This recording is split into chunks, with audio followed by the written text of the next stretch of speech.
Venice Dreams, a Renaissance bedtime story. Chapter 1, Arrival at Dawn. The first light of dawn kisses the waters of the Venetian lagoon, and you find yourself gliding silently through the morning mist. Your gondola moves like a gentle whisper across the surface, the water barely stirring beneath the smooth hull. The gondolier behind you hums a soft melody, his voice mixing with the quiet splash of his oar as it dips, and rises, and dips again. You rest against the cushioned seat, feeling the gentle rock of the boat as it carries you deeper into the city of dreams. The year is 1500, and Venice awakens around you like a sleeping beauty opening her eyes to the sun. The air is cool and sweet, carrying the salt scent of the sea mixed with the earthy fragrance of wet stone and blooming jasmine from hidden gardens. Ahead, the first bridge appears through the lifting mist.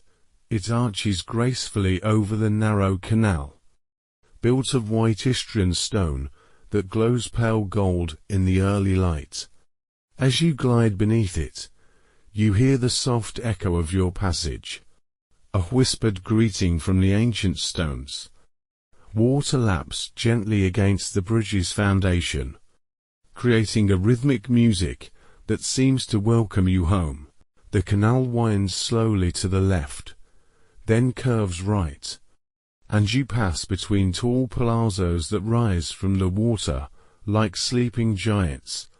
Their facades are painted in soft colors, pale pink and warm ochre, cream and dusty rose. Shutters hang closed over windows, but here and there a shutter opens slightly, and you catch a glimpse of someone beginning their day. Perhaps a merchant's wife hanging linens to dry, or a young apprentice lighting a candle at a workshop window. Your gondola moves deeper into the maze of waterways, and you begin to hear the gentle sounds of the city stirring. A church bell tolls the hour, its bronze voice carrying across the water with a deep, resonant tone that seems to vibrate in your chest. Another bell answers from a distant campanile, then another, until the air fills with a soft symphony of bronze and time. The gondolier guides you past a small campo, where early risers are already drawing water from the ancient wellhead. Their voices are hushed, respectful of the dawn hour, and their wooden buckets creak softly as they fill. A cat stretches on a warm stone step, then settles back into sleep, its fur touched with golden light. You breathe deeply, tasting the morning air.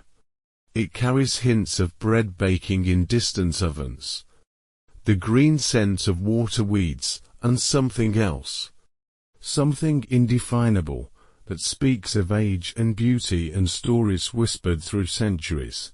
The gondola rocks gently as it moves, and you feel yourself sinking deeper into the cushions, more relaxed with each passing moment.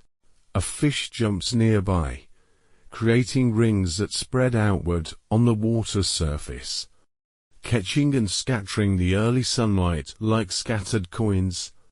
The gondolier's oar barely makes a sound as it moves through the water, pushing you forward with smooth, rhythmic strokes. You watch the patterns the oar creates, swirling eddies that spiral and disappear, each one unique and beautiful in its brief moment of existence. The canal opens into a wider waterway, and you see your first glimpse of the Grand Canal ahead.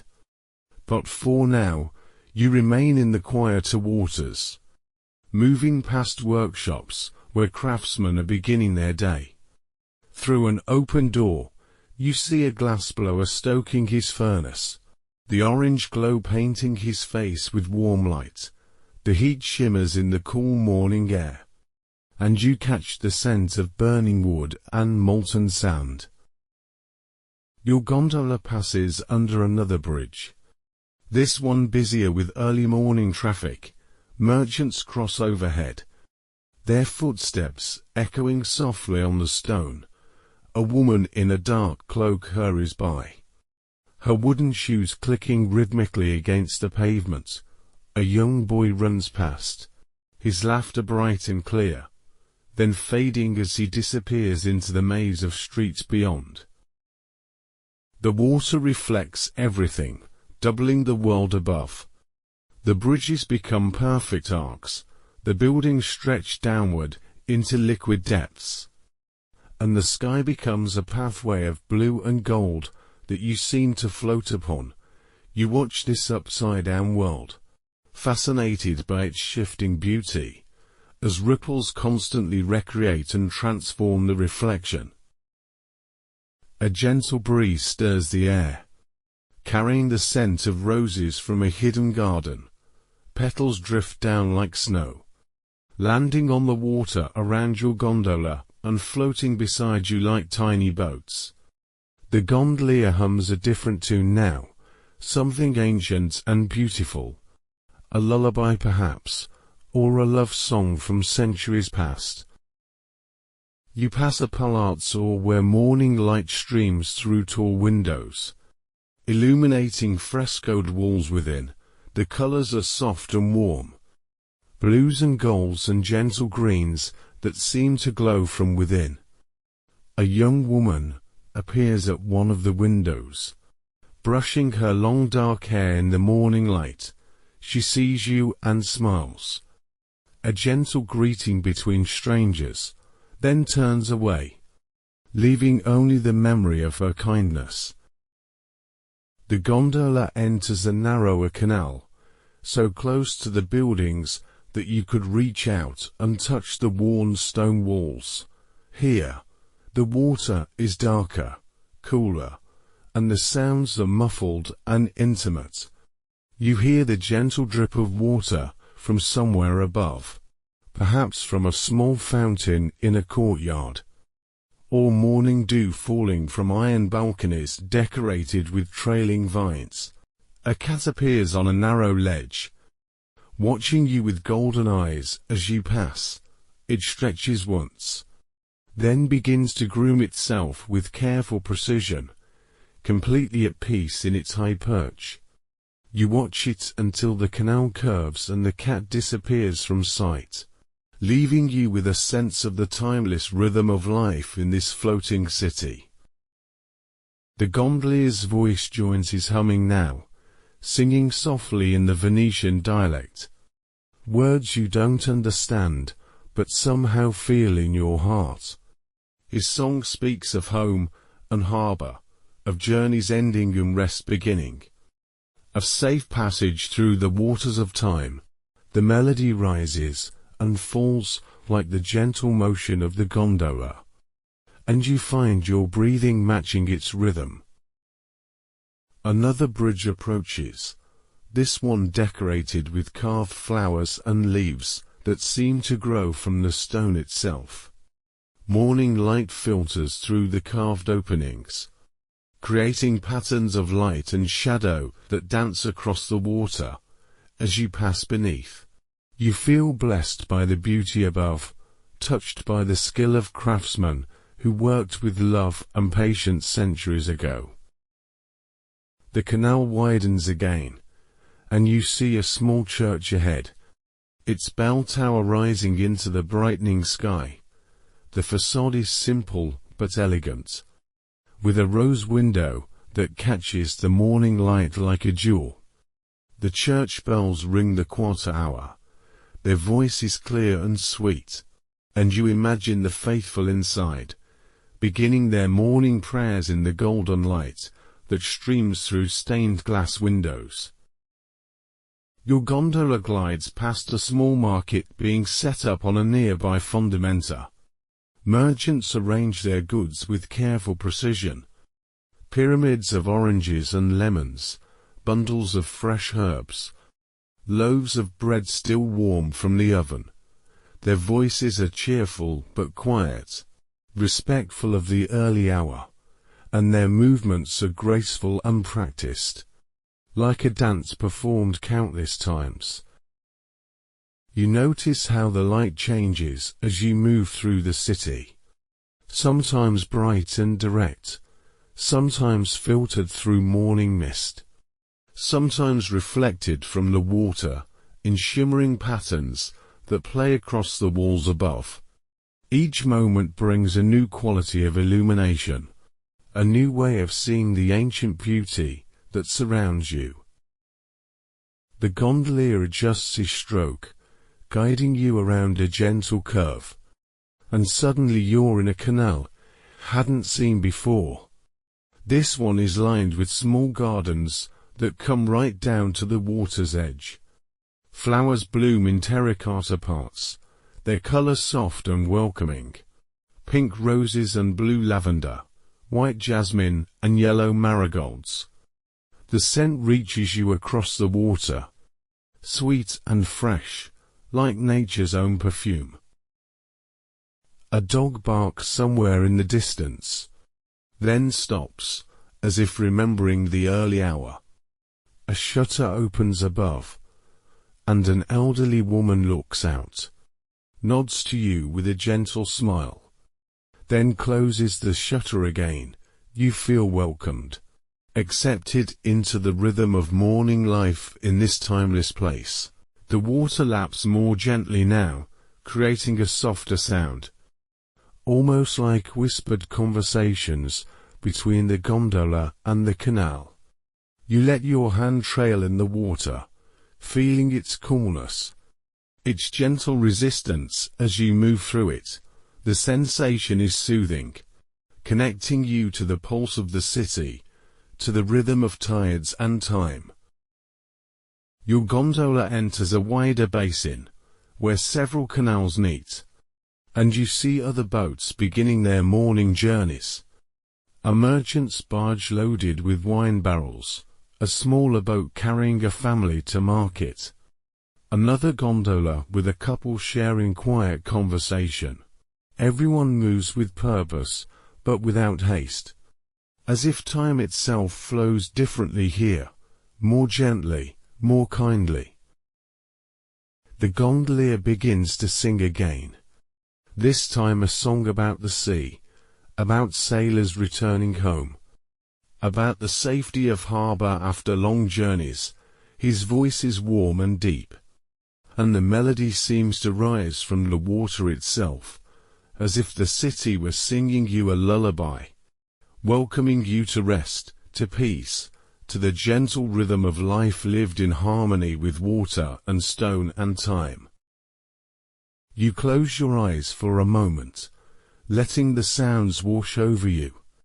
The gentle splash of the oar, the distant bells, the gondolier's soft song, the quiet murmur of the awakening city. When you open them again, you see that the mist has lifted completely, and the morning sun is painting everything in shades of gold and amber, welcoming you to your first full day in the floating city of dreams. The gondola glides forward, carrying you deeper into Venice, deeper into beauty, deeper into the timeless rhythm that will cradle you through the hours ahead. You settle back into the cushions, feeling completely at peace, ready for whatever wonders the day might bring, but content for now to simply float and breathe, and be carried along by the gentle current of this eternal morning. Chapter 2. The Market Square. The gondola glides to a gentle stop beside a small dock, and you step onto the warm stone of the fundamenta.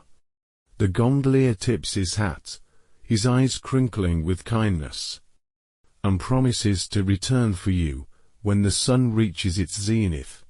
His boat disappears around a corner, leaving you alone with the sounds of morning, the soft splash of water against stone, and the distant murmur of voices from the market square ahead. You walk slowly along the narrow calle, your footsteps echoing softly between the tall buildings. The cobblestones are worn smooth by centuries of feet, and they gleam slightly in the morning light, still damp from the night's gentle mist. Above you, laundry hangs from lines stretched between buildings, white sheets and colorful garments swaying gently in the soft breeze, like prayer flags blessing the day. The alley opens suddenly into a spacious campo, and you stop, overwhelmed by the beauty before you. The market square spreads out like a stage set for a dream, with canvas awnings in deep green and warm ochre creating pools of shade over wooden stalls. The morning sun streams between the awnings, painting everything in alternating bands of gold and cool shadow, creating a rhythm of light and rest that feels like music made visible. The air is filled with the most wonderful scents. Fresh bread from a bakery whose ovens have been burning since before dawn. The green smell of herbs in their baskets. The sweet fragrance of ripe fruits, and underneath it all, the salt-touched breeze that reminds you always that this is a city built on water, surrounded by the vast lagoon that breathes with the tides. You move slowly into the square, and the merchants begin to notice you, their faces lighting with welcoming smiles. A woman arranging oranges in perfect pyramids nods to you with warmth, her weathered hands gentle as she adjusts each fruit, making sure every orange catches the light just so. Her stall is a masterpiece of color. Bright oranges and yellow lemons, dark grapes in woven baskets, and pomegranates that glow like rubies in the morning sun. Buongiorno, she says softly, her voice carrying the melody of the Venetian accent, and you smile back, feeling welcomed into the rhythm of market life. She returns to her work, humming quietly, and you watch her hands move with practiced grace, each motion economical, beautiful, born of years of creating daily art from simple fruit. You drift toward the herb stall, where an old man with gentle eyes is arranging bundles of rosemary and thyme, sage and mint, basil and oregano. The scents rise around you like incense, each herb adding its voice to the complex symphony of fragrances. He sees you approaching and selects a sprig of lavender, offering it with a smile, and you breathe in its sweet, calming scent, feeling tension you didn't know you carried melting away. The herb merchant's fingers are stained green from his work, and his apron carries the accumulated fragrances of his trade. He speaks little, but his eyes are kind, and he moves among his herbs like a conductor among musicians, knowing exactly how each one contributes to the harmony of the whole. You watch him work, fascinated by the gentle precision of his movements, the way he treats each herb like a precious treasure. A young girl runs past, her wooden shoes clicking on the cobblestones, and she stops at a stall selling fresh fish from the lagoon. The fishmonger is arranging his catch and beds of ice, silver-scaled fish that gleam like jewelry, their eyes still bright, their bodies firm and fresh from the morning's nets. He calls out his wares in a singing voice, advertising the sweetness of his fish, the freshness of his catch, and customers begin to gather, drawn by his cheerful song. You move deeper into the market, and find yourself before a bread stall where the baker's apprentice is arranging loaves that are still warm from the oven. The bread is golden brown, with crusts that crackle softly in the morning air, and the scent is so rich and welcoming that you feel your mouth water. The apprentice, a boy of perhaps 15, looks up from his work and grins, his face flower-dusted and happy, and offers you a small piece of bread to taste. The bread is perfect, crusty outside and soft within, with a flavor that speaks of grain and yeast and the patient skill of the baker who rose before dawn to create this simple miracle.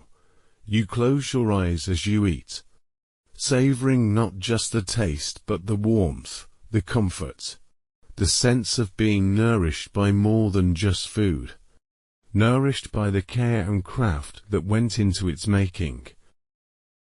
Near the bread stall, a cheese merchant has arranged his wares on marble slabs.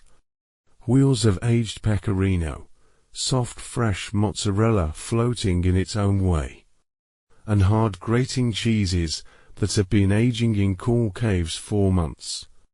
The merchant cuts samples with a silver knife, each slice precise, and offers them to customers who gather around his stall like friends around a table. The cheeses are complex, some sharp and salty, others mild and creamy, each one a small journey of flavor and texture. You notice how the merchants interact with their customers, not just selling but sharing, talking about the weather, asking about families, recommending recipes, creating a web of connection that makes the market more than just a place of commerce.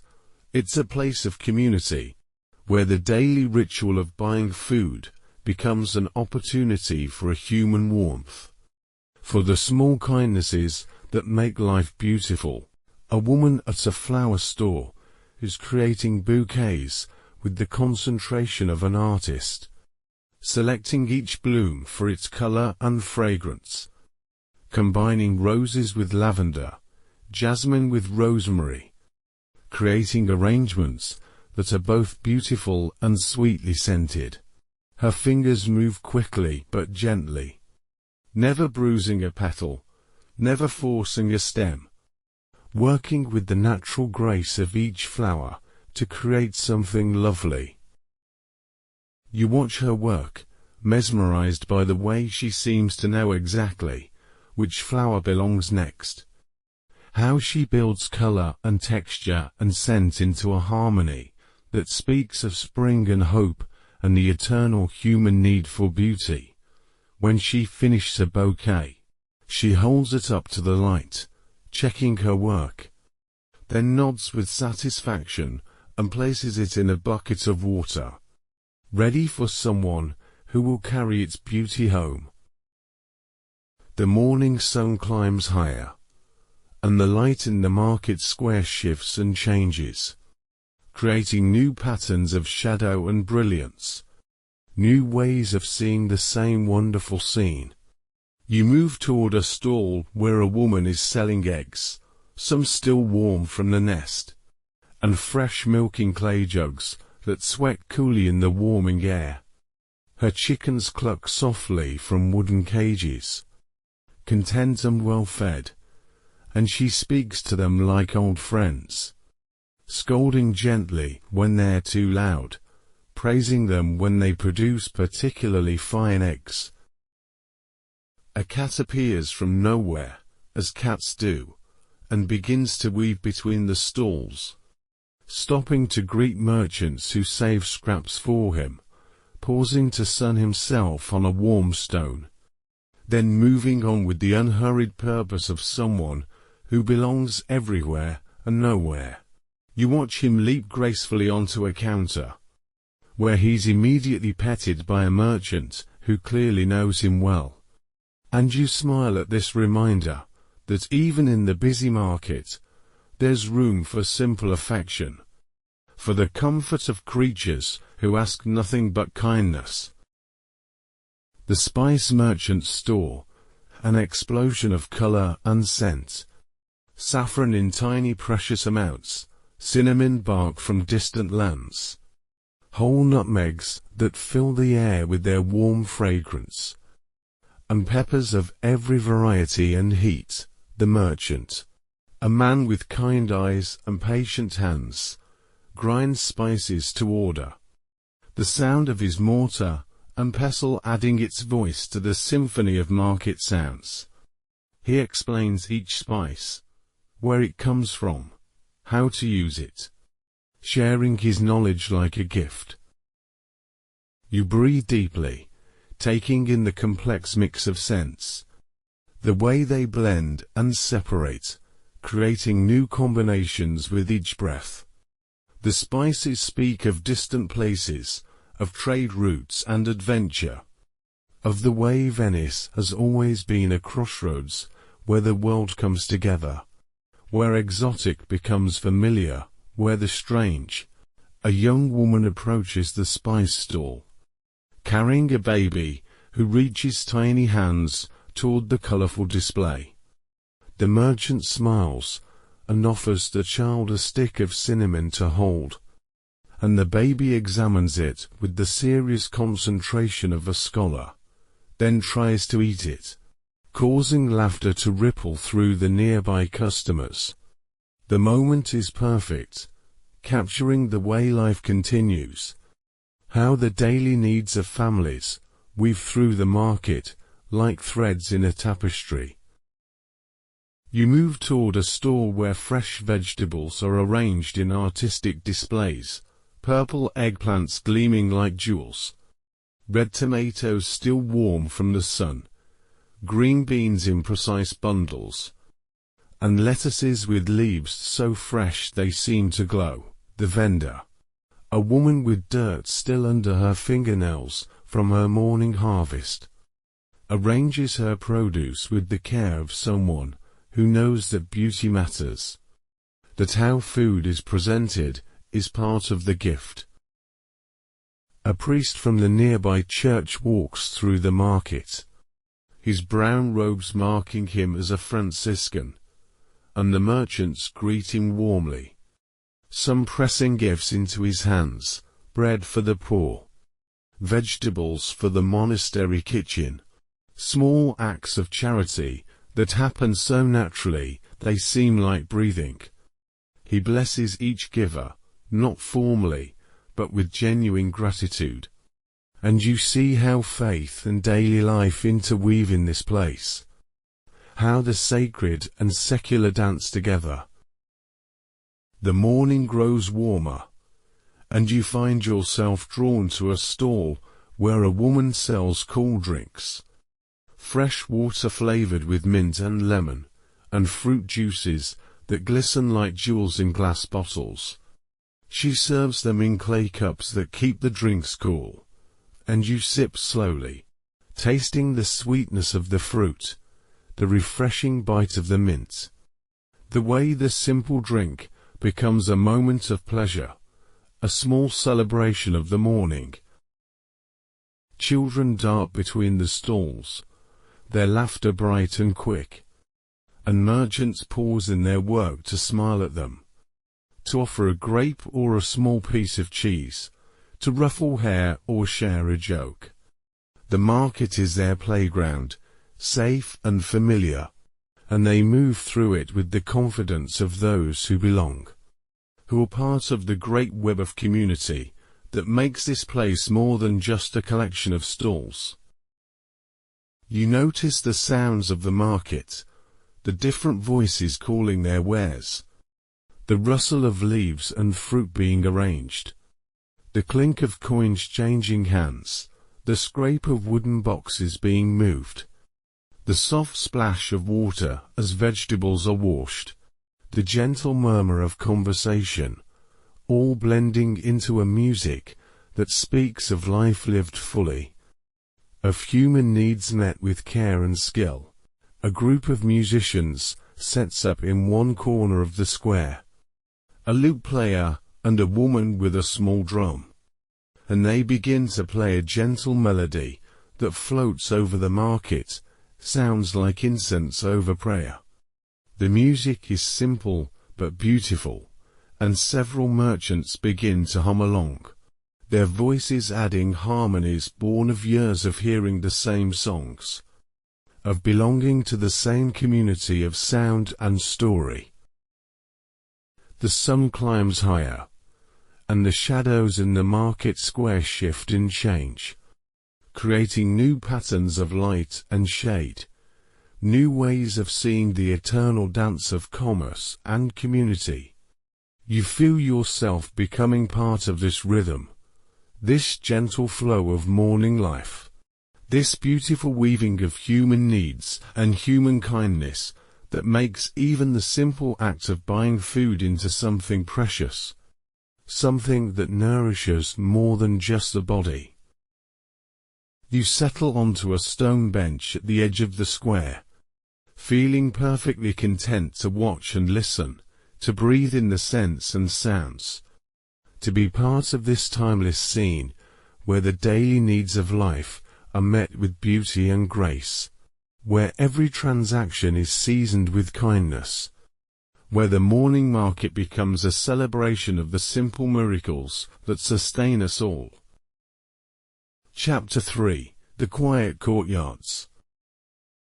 You rise from the bench, feeling refreshed by your time in the market square, and follow a narrow sottoportico that leads away from the bustling activity. The covered passage is cool and dim, with shafts of sunlight filtering through small windows high above, creating patterns of gold and shadow on the worn stone floor. Your footsteps echo softly, then fade as you emerge into a small courtyard that feels like a secret garden hidden in the heart of the city. The courtyard is surrounded by tall buildings, their facades painted in soft colors that have been mellowed by centuries of sun and rain. Pale yellow walls rise on one side, their surface decorated with traces of ancient frescoes that peek through like half-remembered dreams. On another side, rose-colored plaster glows warmly in the filtered sunlight. An iron balconies decorated with trailing ivy create delicate patterns of light and shadow. In the center of the courtyard, an ancient wellhead stands like a silent guardian, its carved stone rim worn smooth by countless hands that have drawn water here over the centuries. The wellhead is decorated with the winged lion of Venice, its expression both regal and benevolent, watching over this quiet space with eternal patience. Around its base, small wild flowers have taken root in the cracks between cobblestones, their tiny blooms adding touches of purple and yellow to the peaceful scene. You approach the wellhead and run your fingers along its carved surface, feeling the smooth stone that has been polished by touch and time. The carving is exquisite, each feather of the lion's wings detailed with loving precision, each curl of the mane rendered with an artist's care. You wonder about the craftsman who created this beautiful thing, how he worked with patience and skill to make something that would bring beauty to countless daily visits to draw water. A gentle breeze stirs the air, carrying the scent of jasmine from somewhere above, and you look up to see a small balcony garden where white flowers cascade over an iron railing. The jasmine moves gently in the breeze, its sweet fragrance drifting down like a blessing, and you breathe deeply, feeling the tension in your shoulders melting away in this peaceful sanctuary. The courtyard is so quiet, you can hear the distant sound of water lapping against stone. A reminder that even here, in this enclosed space, you are still part of the floating city, still connected to the rhythms of tide and lagoon.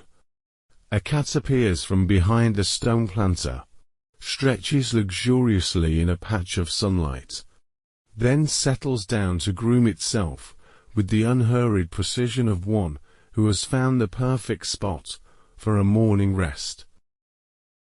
You find a stone bench along one wall, partially shaded by a grapevine that has grown to create a natural canopy.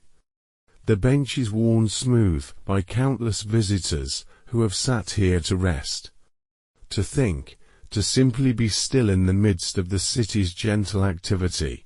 You settle onto the warm stone, feeling it support you like an old friend, and let your eyes wander over the peaceful scene before you.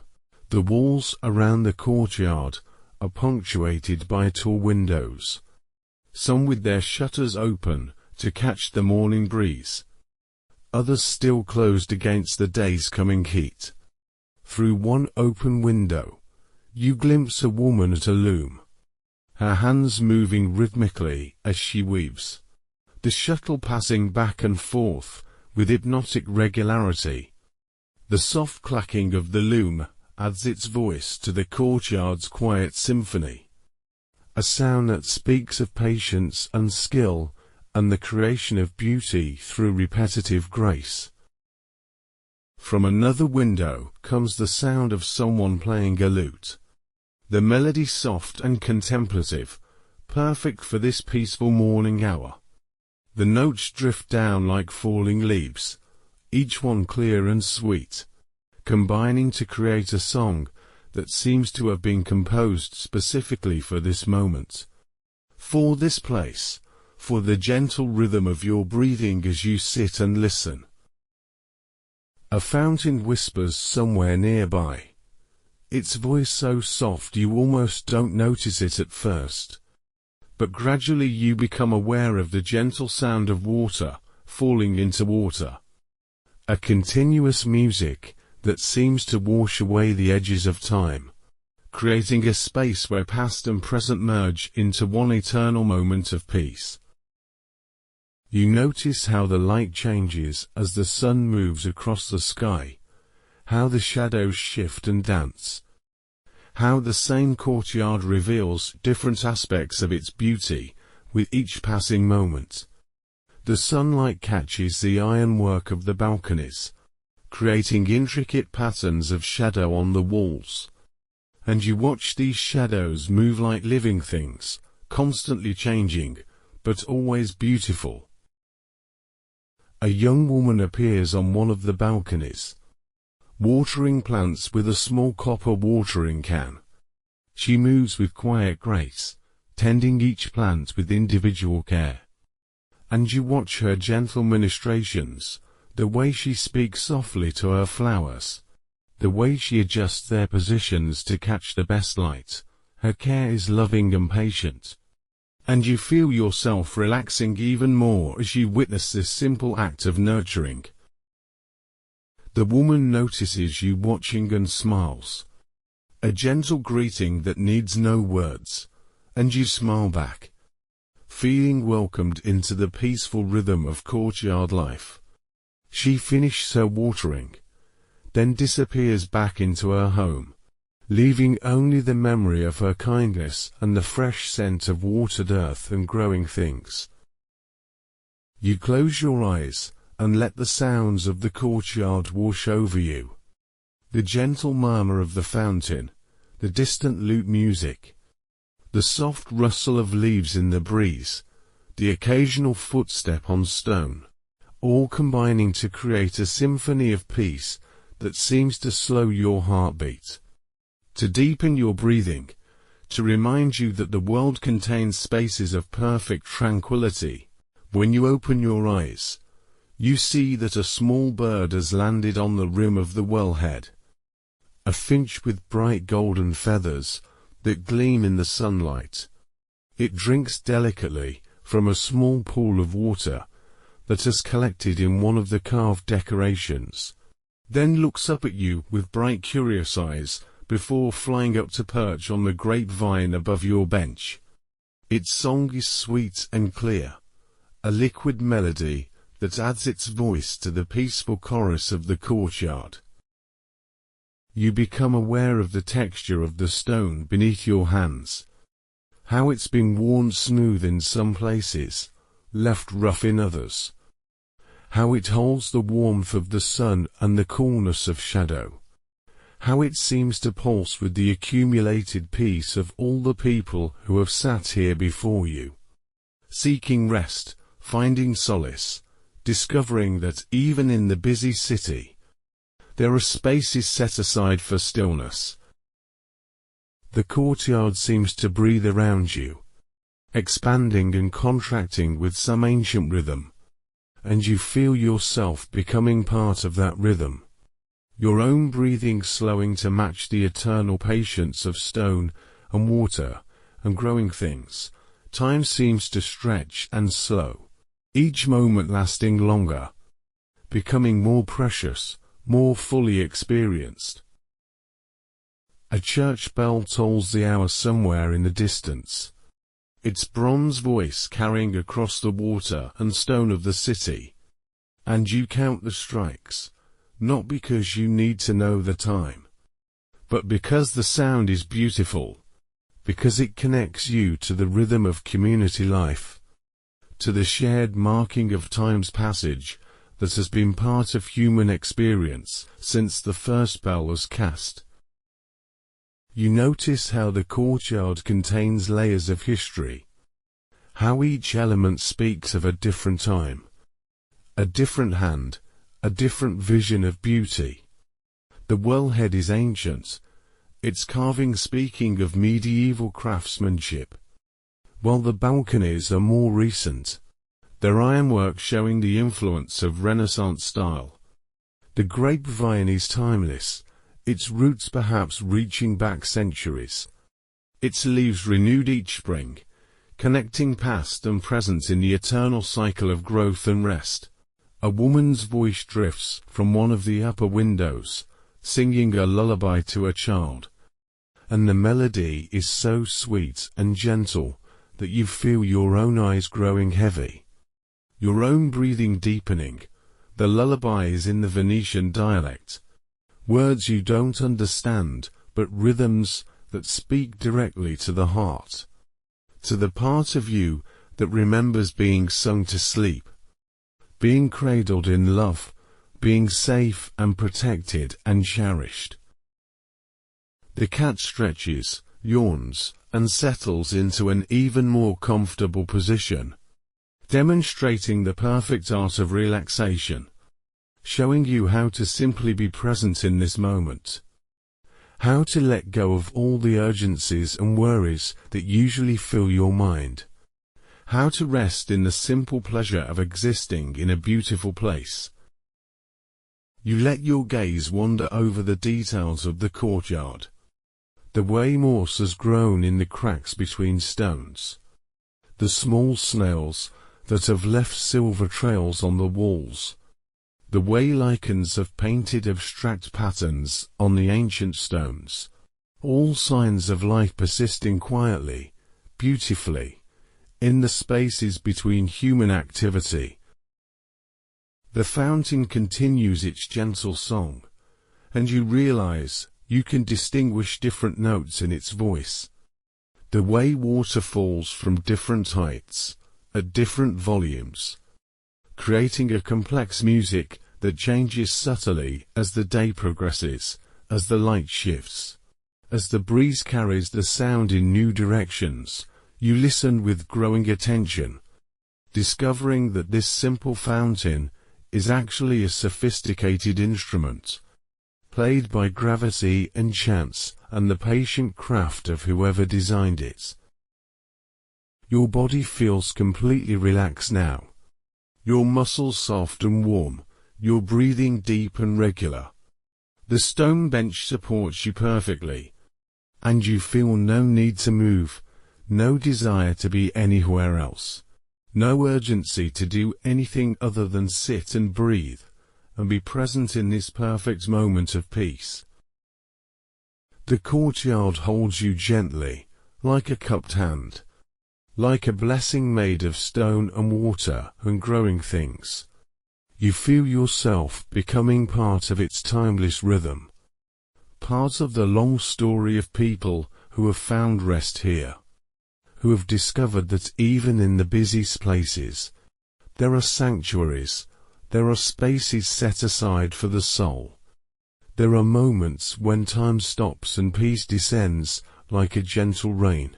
The sun moves across the sky, and the shadows shift, and the courtyard reveals new beauties, new details, new reasons to be grateful for this time of rest. You sink deeper into the peace, deeper into the quiet, deeper into the timeless rhythm that connects you to all who have sat here before, to all who will sit here after, to the eternal human need for places of peace, for moments of stillness, for the gentle blessing of a quiet courtyard in the heart of a beautiful city. Chapter 4: The Workshop of Wonders. You rise slowly from the stone bench, feeling refreshed and deeply peaceful, and follow a narrow calle that leads away from the quiet courtyard. The afternoon sun filters through the spaces between buildings, creating a warm golden light that makes the ancient stones glow like honey. Your footsteps echo softly on the worn pavement, a gentle rhythm that seems to match the quiet pulse of the city around you.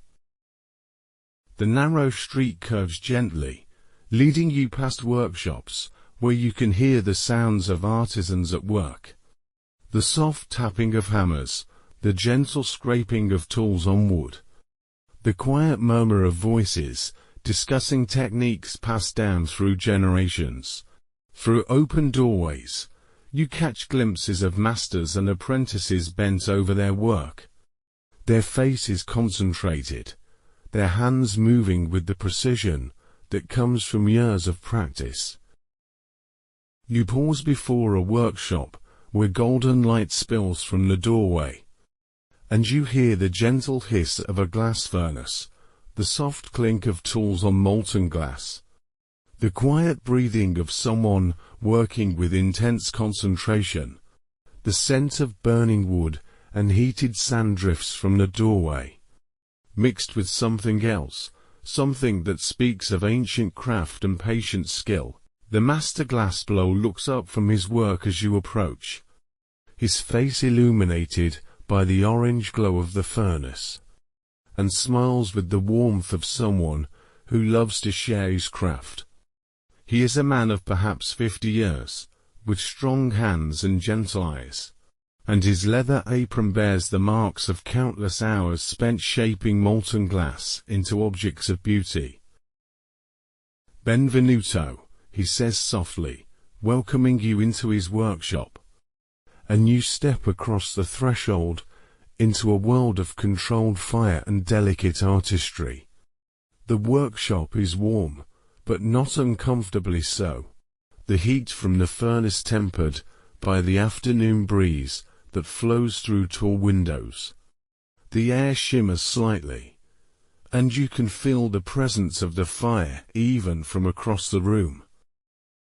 The glassblower returns to his work, gathering molten glass on the end of a long pipe, and you watch in fascination as he begins to shape it with his breath and his tools. The glass glows like captured sunlight, moving and flowing with liquid grace, and the master's hands guide it with infinite patience, coaxing it into the form he envisions. His apprentice, a young man of perhaps 20, tends the furnace with careful attention, keeping the temperature just right, preparing tools, arranging finished pieces with reverent care, that to work together in perfect harmony, their movements coordinated by years of shared labor, their communication happening through glances and subtle gestures more than words. You watch as a drinking glass takes shape, the bowl forming under the master's skilled manipulation, the stem growing with mathematical precision, the whole piece emerging from the formless heat like a flower blooming in fast motion. The glass is crystal clear, free of bubbles or imperfections, and it catches the light from the furnace and throws it back in brilliant sparks. The master sets the finished glass aside to cool, and begins work on something more ambitious.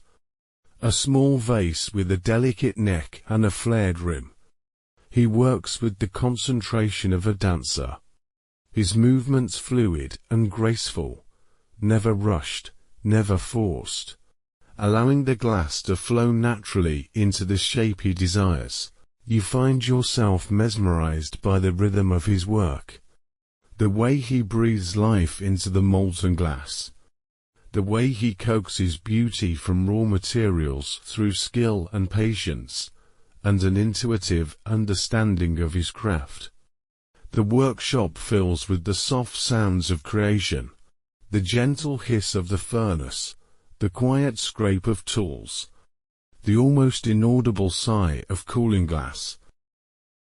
Along the walls, shelves display the master's finished works, goblets that gleam like jewels, bowls that seem to hold light itself, delicate figurines that appear to be made of captured starlight. Each piece is perfect, a testament to years of learning, of practice, of the patient pursuit of beauty through craft. You move closer to examine them, marveling at the clarity, the precision, the way each piece seems to glow with its own inner light.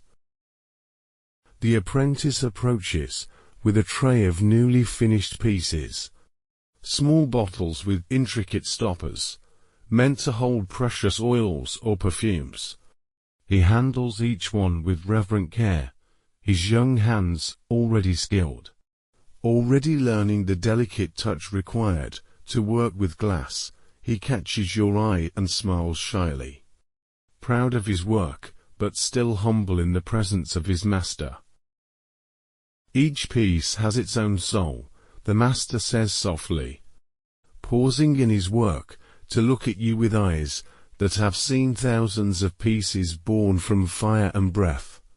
The glass tells you what it wants to become, and we learn to listen, to guide without forcing, to create with patience and respect. He returns to his vase, and you watch as he adds a subtle curve to the neck, a gentle flare to the rim, each adjustment made with the precision of a surgeon, the artistry of a poet. The glass responds to his touch like a living thing, flowing and shaping itself under his guidance, becoming something beautiful and useful and perfect. The afternoon light streaming through the windows catches the finished pieces on the shelves, and the workshop becomes a symphony of reflected light, sparkles and gleams dancing across the walls, creating an atmosphere of magic and wonder. You feel yourself relaxing into the warm glow, into the peaceful rhythm of skilled hands creating beauty, into the timeless dance between fire and sand and human inspiration. Near the back of the workshop, you notice another artisan at work, a woman bent over a painting that captures your attention immediately. She works with tiny brushes, adding delicate details to what appears to be a religious scene. Her concentration so complete that she seems unaware of anything but the canvas before her. The painting glows with rich colors, deep blues and warm golds, reds that seem to pulse with life. You approach quietly, not wanting to disturb her work, and see that she's painting an angel, its robes flowing like water, its face serene and beautiful, its wings detailed with individual feathers that seem to shimmer in the lamplight. Her brush strokes are so fine, so precise, that you can barely see them, yet each one adds to the overall perfection of the piece. The painter looks up briefly, acknowledges you with a gentle nod, then returns to her work. She dips her brush in a small pot of gold paint, and adds highlights to the angel's halo, each stroke deliberate and sure, building up layers of light and shadow that make the figure seem to glow from within. The scent of linseed oil and pigments fills the air around her easel, the smell of art being born. Her workspace is organized with the precision of a scholar, dozens of small pots containing different pigments, brushes of various sizes arranged by type, pieces of cloth for blending and cleaning. Everything within easy reach, but carefully ordered. You can see that she has been working on this painting for weeks, maybe months, building up the image layer by layer, stroke by patient stroke. The painting depicts a scene of the Annunciation, the angel Gabriel appearing to the Virgin Mary, and the artist has captured a moment of perfect grace and mystery. Mary's face shows wonder and acceptance, her hands positioned in a gesture of humble receptivity, while the angel's expression conveys divine compassion and gentle authority. The background shows a glimpse of Renaissance Venice, with its canals and palaces rendered in exquisite detail. You watch her work on the angel's wing, adding shadows that make it appear three-dimensional, that give it weight and substance while maintaining its ethereal quality. Her brush moves with the confidence of someone who has spent years learning to see, to understand how light falls, how colors interact, how to capture the ineffable quality of divine presence in pigment and oil. The glassblower's apprentice appears beside you, carrying a small oil lamp with a glass chimney that his master has just finished. The lamp casts a warm, steady light that illuminates the painter's work perfectly, and she looks up with gratitude, adjusting her position to take advantage of the improved illumination. The collaboration between artisans, the way they support each other's work, creates a sense of community, of shared purpose in the creation of beauty. You settle onto a wooden stool nearby, feeling welcomed into this sacred space, where art is born from skill and patience and love. The workshop has become a sanctuary, a place where time moves differently, where the urgent concerns of the world fade away, replaced by the timeless rhythm of creation, of hands working with materials to bring forth beauty that will outlast its makers. The master glassblower finishes his vase, and holds it up to the light, examining it with the critical eye of a perfectionist. The piece is flawless, its proportions elegant, its surface smooth as silk, its clarity absolute. He nods with satisfaction, then sets it aside to cool, already reaching for his pipe to begin the next piece. There is no pause, no moment of self-congratulation, only the seamless flow from one creation to the next. A young girl appears in the doorway, perhaps the painter's daughter, carrying a small basket of bread and cheese.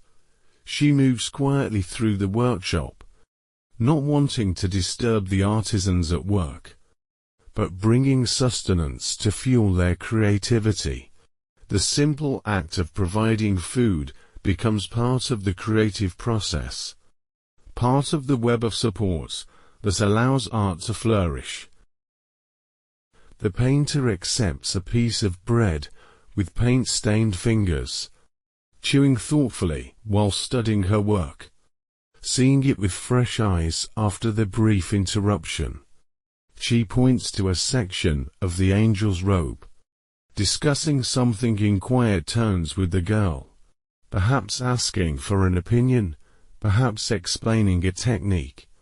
The conversation is brief, but warm, a reminder that even in the solitude of creation, human connection remains essential. The day moves toward evening, and the workshop takes on an even more magical quality, the lamplight mingling with the last rays of sunlight, creating a space that exists outside of time, where the ancient crafts continue as they have for centuries, where human hands still shape beauty from raw materials, where patience and skill and love still transform the ordinary into the extraordinary. You settle deeper into the peaceful rhythm of the workshop, feeling your body relax, your mind quiet, your spirit nourished by the presence of such dedicated artistry. The sounds of creation continue around you, gentle and rhythmic and deeply comforting, like a lullaby made of hammer taps and brush strokes and the soft breath of glass, being shaped into beauty. Chapter 5. The Night Canal. The workshop's warm glow fades behind you as you step back into the narrow carrière, and you find that evening has settled over Venice like a gentle blessing. The sky above the narrow strip between buildings has deepened to the color of midnight blue silk, and the first stars are beginning to appear, tiny diamonds scattered across the darkening heavens.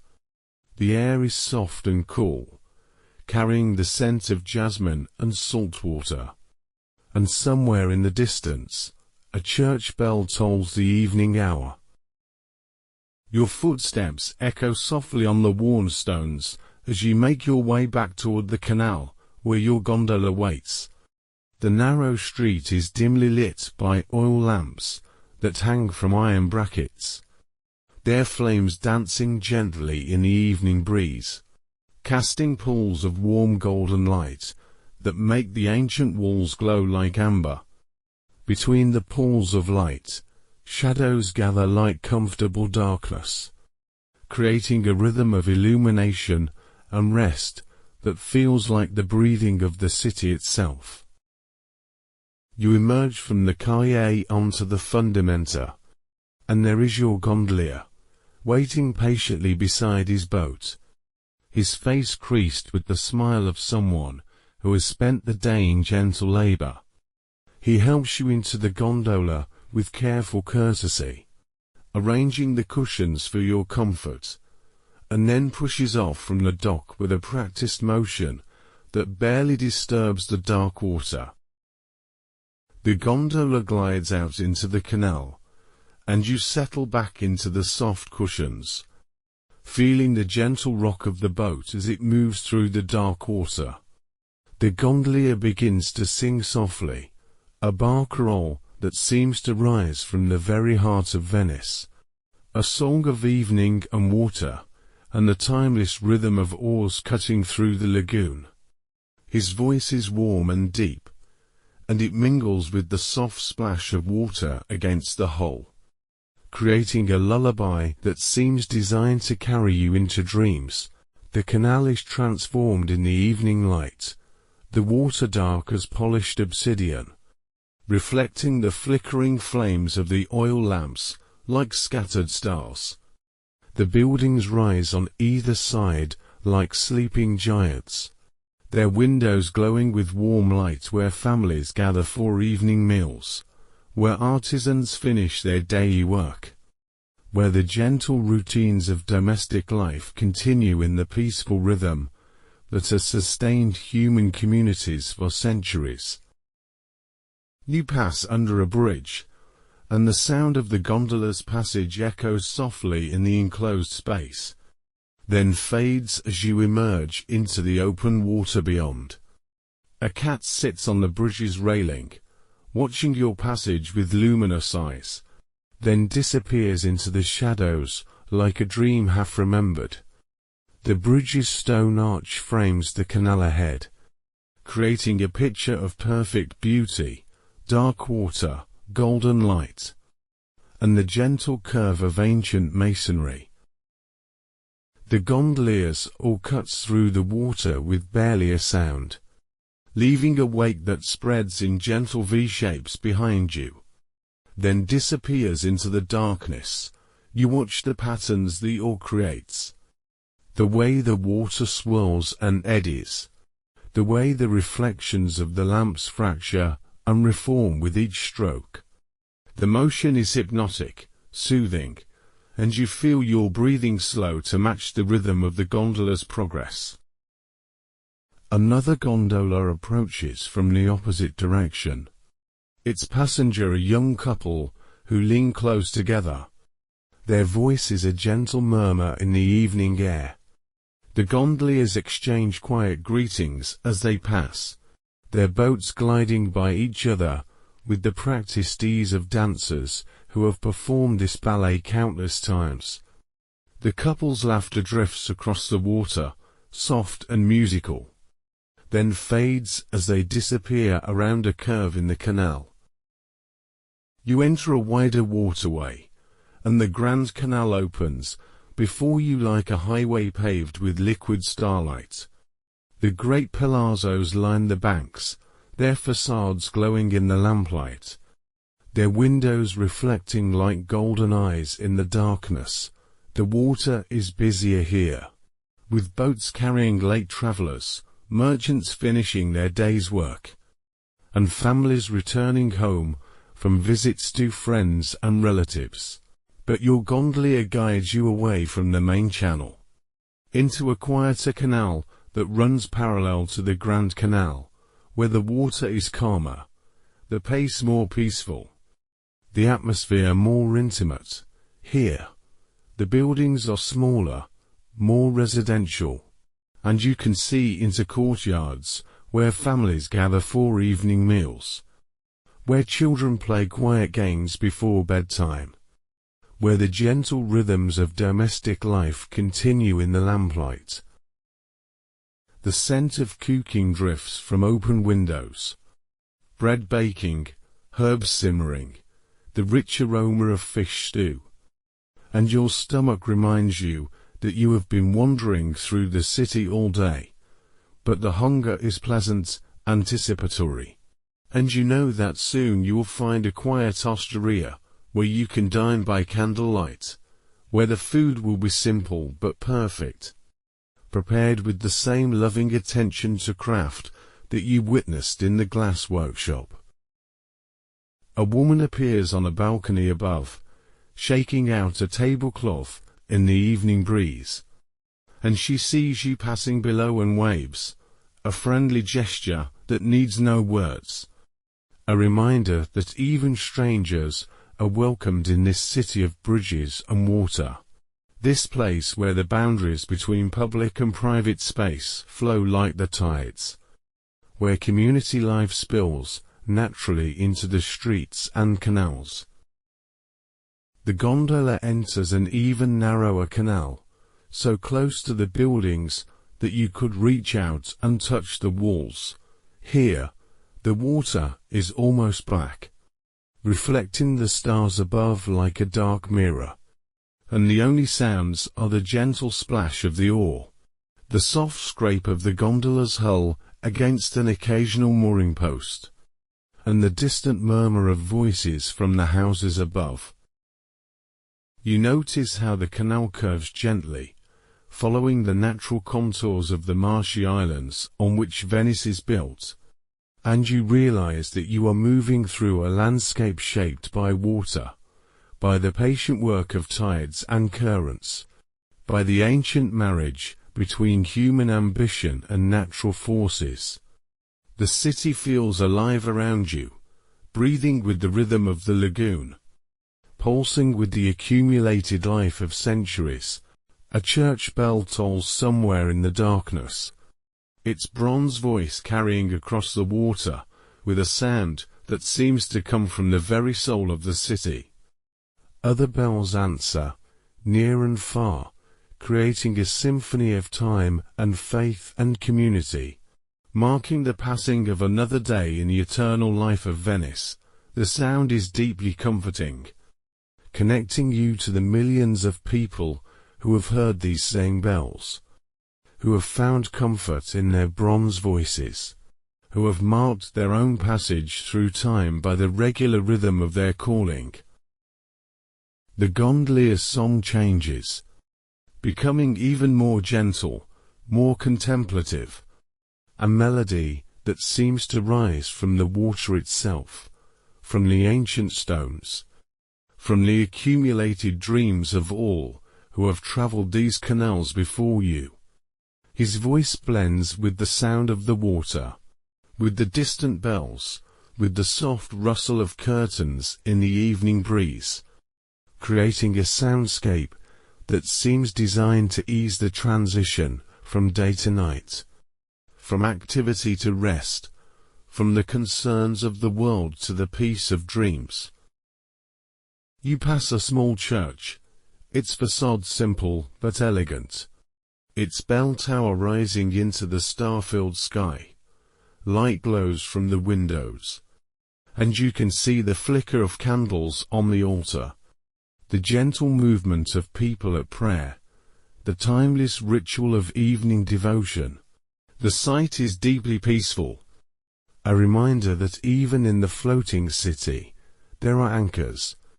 There are places where the eternal questions are contemplated, where the human heart finds rest in something larger than itself. The canal opens into a small basin, where several waterways meet, and you see the reflections of stars dancing on the dark surface, fractured and reformed by the gentle movement of the water.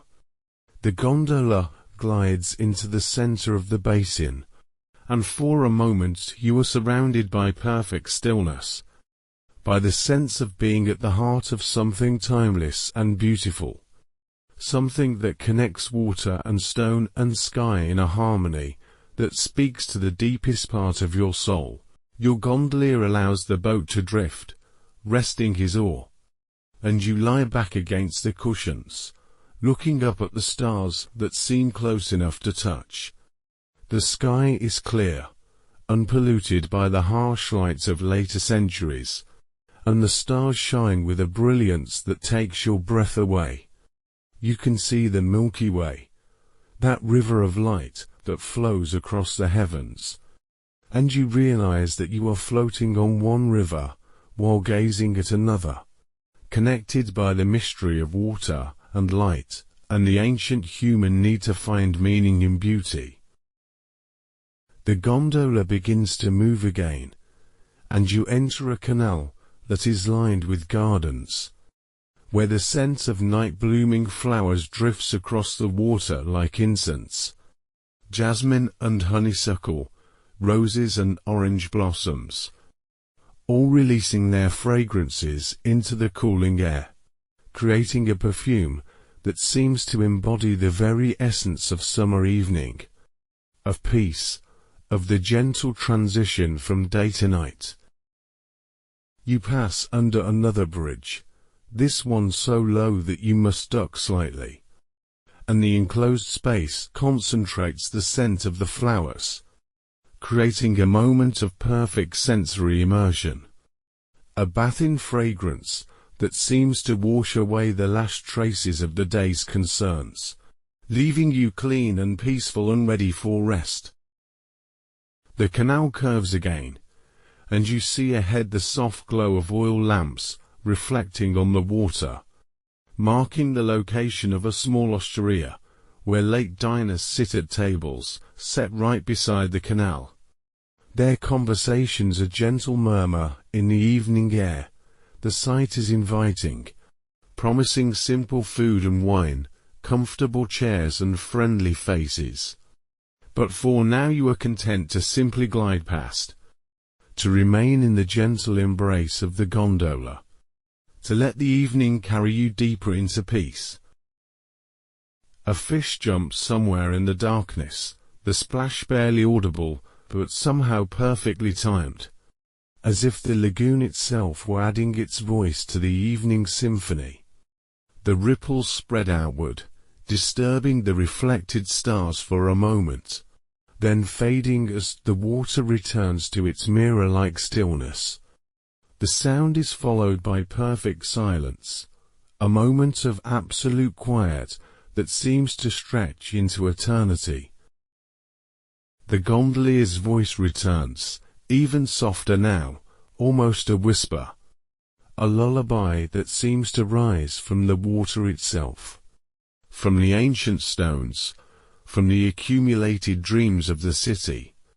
His words are in the old Venetian dialect, incomprehensible, but somehow perfectly understood, speaking of home and rest, of safe harbor after long journeys, of the peace that comes when the day's work is done, and the evening offers its gentle embrace. Your eyes grow heavy, lulled by the gentle motion of the gondola, by the soft splash of the oar, by the gondoliers' whispered song. The canal seems to stretch endlessly ahead, a pathway through dreams, a liquid road that leads deeper into peace, deeper into the timeless rhythm that connects all things, all people, all moments in the eternal flow of time. The stars above seem to pulse gently, like a vast heartbeat, like the breathing of the universe itself, and you feel yourself sinking into harmony with that rhythm, becoming part of the eternal dance between earth and sky, between water and light, between the human heart and the infinite mystery that surrounds and sustains all life. The gondola glides forward, carrying you deeper into the night, deeper into peace, deeper into the gentle embrace of Venice, the floating city that rocks you like a cradle, that sings you to sleep with the voice of water against stone, that whispers ancient lullabies in the language of bells and bridges, and the eternal conversation between tide and time. Your breathing deepens, matches the rhythm of the gondola's passage, and you feel yourself letting go, surrendering to the gentle current that carries you not just through the canals of Venice, but through the deeper waterways of rest, of peace, of dreams, where the boundary between waking and sleeping dissolves like mist on the morning lagoon, where you drift safely, peacefully, into the timeless realm of perfect rest. The gondolier's song fades to a whisper, then to silence, but the rhythm continues. The gentle splash of water, the soft rock of the boat, the eternal lullaby of Venice, carrying you home, carrying you to rest, carrying you into dreams as gentle as the evening breeze, as peaceful as the dark water, as endless as the star-filled sky that watches over the floating city, and all who find refuge in her gentle embrace. The end.